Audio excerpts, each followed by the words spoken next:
Assalamualaikum warahmatullahi wabarakatuh. Kami dari kelompok 3 ingin mempresentasikan hasil kerja kelompok kami yang berjudul Rehabilitasi dan Renovasi Sarana Prasarana Sekolah SDN 01 Matangkuang tahun 2022.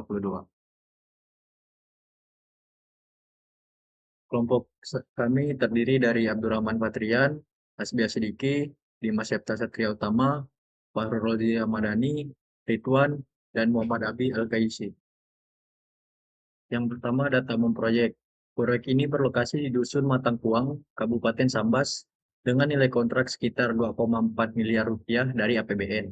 Pekerjaan ini memiliki masa pelaksanaan selama 300 hari kalender. Deskripsi proyek. Yang pertama, gambaran umum proyek. Tujuan utama proyek ini adalah menyediakan sarana pendidikan yang layak bagi masyarakat di Kalimantan Barat, khususnya di Kabupaten Sambas, agar sesuai dengan standar nasional pendidikan. Yang kedua, latar belakang proyek. Kondisi bangunan lama sudah mengalami penurunan fungsi menjadi alasan utama renovasi ini, demi menjamin keamanan dan kenyamanan proses belajar mengajar. Yang ketiga, ruang lingkup pekerjaan. Pekerjaan meliputi persiapan, pekerjaan tanah, struktur bawah seperti cerucuk dan pondasi, hingga struktur atas dan arsitektur. Baik, selanjutnya saya akan membahas mengenai perencanaan tempat kerja proyek. Baik, selanjutnya saya akan membahas mengenai perencanaan tempat kerja proyek. Denah proyek harus direncanakan secara sistematis. Bangunan utama ada di belakang, kantor proyek dan ruang medis ada di kiri, toilet dan dry room ada di kanan, serta gudang material dekat area kerja. Pos keamanan dan papan proyek berada di depan dekat akses jalan utama. Baik, selanjutnya saya akan membahas fasilitas yang ada di proyek beserta kegunaannya. Yang pertama ada dari Direksi KIT atau kantor proyek. Direksi KIT berfungsi sebagai kantor administrasi dan rapat proyek. Dengan material yang kami gunakan adalah dinding triplek, atap seng, ataupun lantai papan kayu.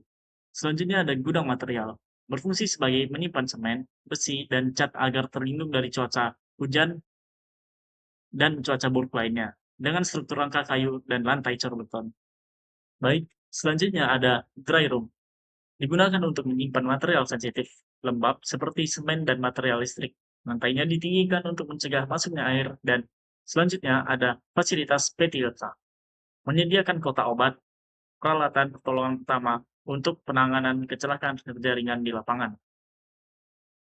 Selanjutnya ada toilet pekerja, memenuhi kebutuhan sanitasi dasar dan merupakan bagian dari standar K3 konstruksi.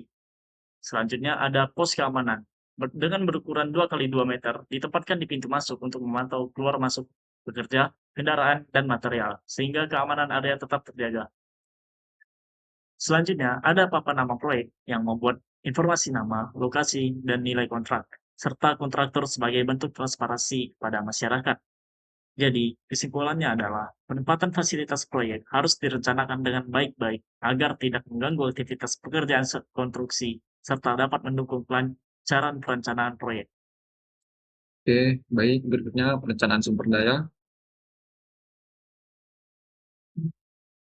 Total terdapat 59 jenis material. Material struktur utama antara lain tulangan D13 mm, ulir sebanyak 3.231 kg, dan beton FC Crime 21,7 MPa, dan cerucuk 795 batang. Material arsitektur mencakup keramik, rangka baja ringan, penutup atap metal, plafon GRC dan gipsum, gusen UPVC, serta instalasi listrik. Berikut jadwal penggunaan material ditampilkan dalam bar chart Mei sampai Oktober. Tulangan dan cerucuk dijadwalkan sejak minggu 1 untuk fase fondasi, sedangkan beton dan lantai kerja mulai minggu ketiga setelah tulangan dan backcasting siap. Berikutnya penjadwalan material. Tulangan D13 mm ulir adalah tulangan utama tapak dan kolom pondasi, berfungsi menahan gaya tarik pada struktur, dijadwalkan minggu 1 sampai ke 8 dan harus tersedia sejak awal, sebelum pengecoran pondasi lantai 1, lantai 2, dan lantai 3 dimulai. Berikutnya tulangan beugel D10. Tulangan sengkang D10 jarak 20 cm berfungsi menahan gaya geser dan menjaga posisi tulangan pokok agar tidak bergeser saat pengecoran. dipasang minggu 1 sampai ke 8 bersamaan dengan tulangan pokok setelah tulangan pokok terpasang dan sebelum backcasting ditutup.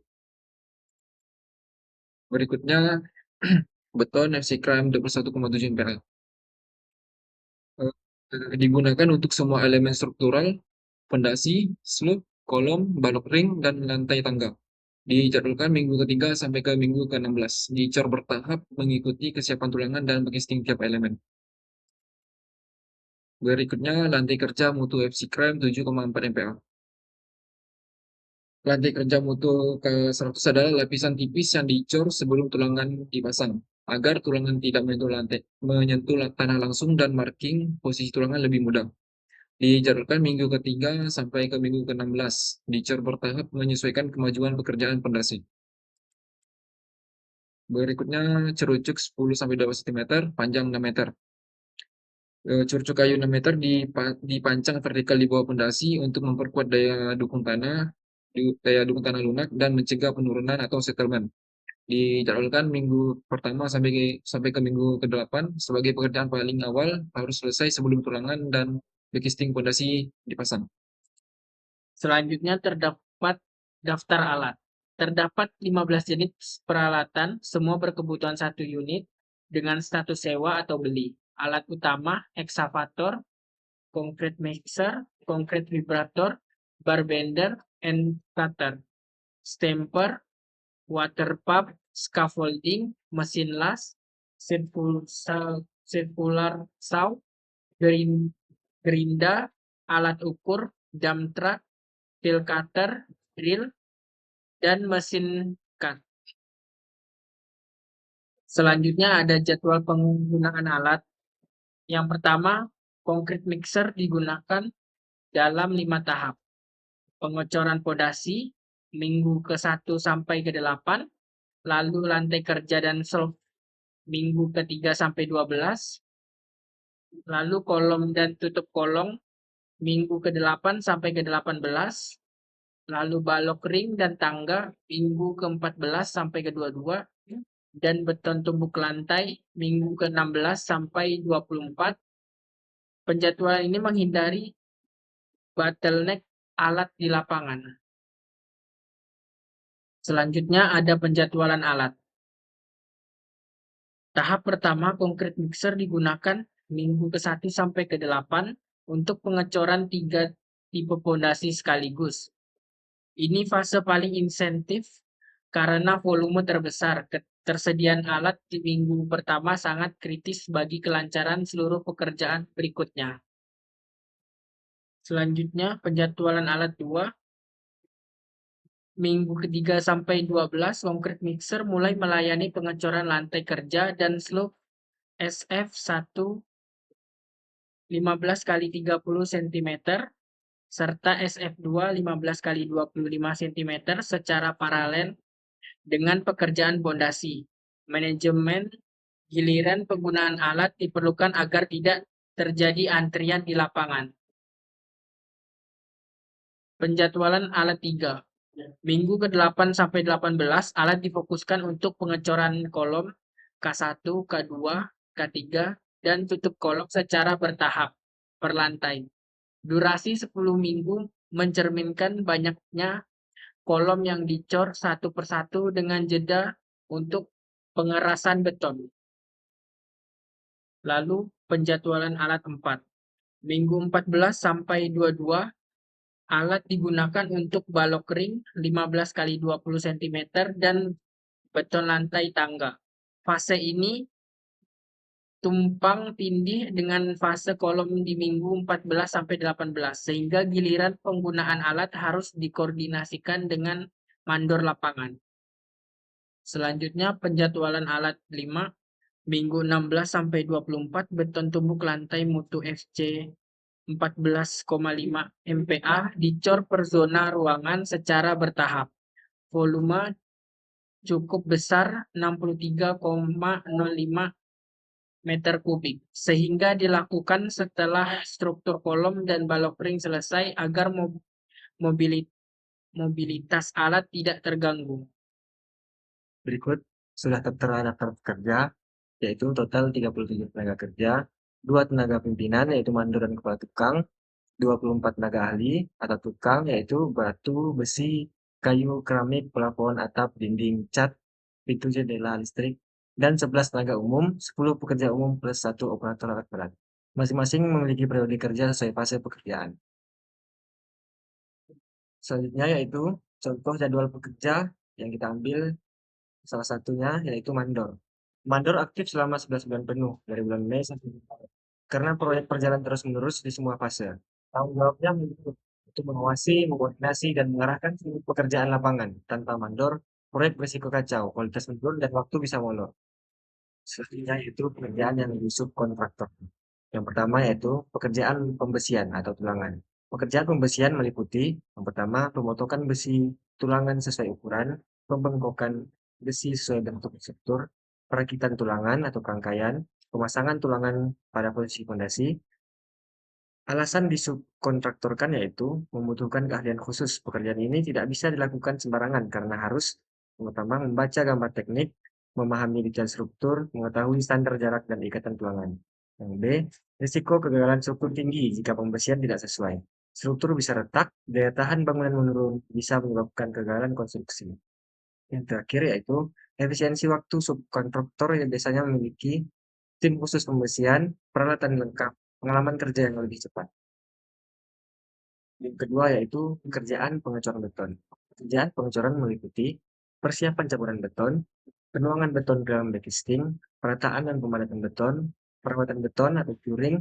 Pengecoran harus dilakukan secara terus-menerus agar tidak terjadi sambungan dingin atau cold drain. Alasan disubkontraktorkan yaitu karena membutuhkan koordinasi cepat dan tepat. Pengecoran harus dilakukan dalam waktu tertentu, tidak boleh terputus, harus berkoordinasi antar pekerja. Kemudian, kualitas beton harus terjamin. Mutu beton sangat dipengaruhi oleh komposisi campuran, cara pengadukan, cara pemadatan, dan yang terakhir, peralatan khusus. Dalam beberapa kasus, pengecoran memerlukan molen atau mixer dan vibrator beton. Yang ketiga yaitu pekerjaan backcasting. Backcasting adalah cetakan sementara untuk membentuk beton. Dan ini meliputi pemotongan kayu, perakitan cetakan, pemasangan sesuai ukuran, pembongkaran setelah beton mengeras. Alasan disubkontraktorkan yaitu membutuhkan ketelitian tinggi. Backcasting harus presisi sesuai dimensi, rapat agar beton tidak bocor, kuat menahan tekanan beton. Yang kedua, berpengaruh pada bentuk struktur. Jika backcasting tidak baik, maka beton bisa melengkung, dimensi tidak sesuai gambar, dan permukaan tidak rapi. Yang terakhir, efisiensi material. Subkontraktor berpengalaman bisa menghemat penggunaan kayu, mengatur pembongkaran dengan baik, dan menggunakan ulang material.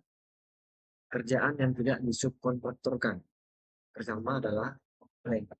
Kerjaan sederhana, tidak butuh alat khusus, bisa dikerjakan tenaga lokal. Yang kedua, galian tanah. Bersifat manual, tidak memerlukan keahlian tinggi. Yang ketiga, bom dan pasir. Kerjaan ringan dan berulang, mudah dikerjakan pekerja umum. Baik, kata-kata bijak dari saya adalah tidak perlu motivasi untuk beraksi. Bijak.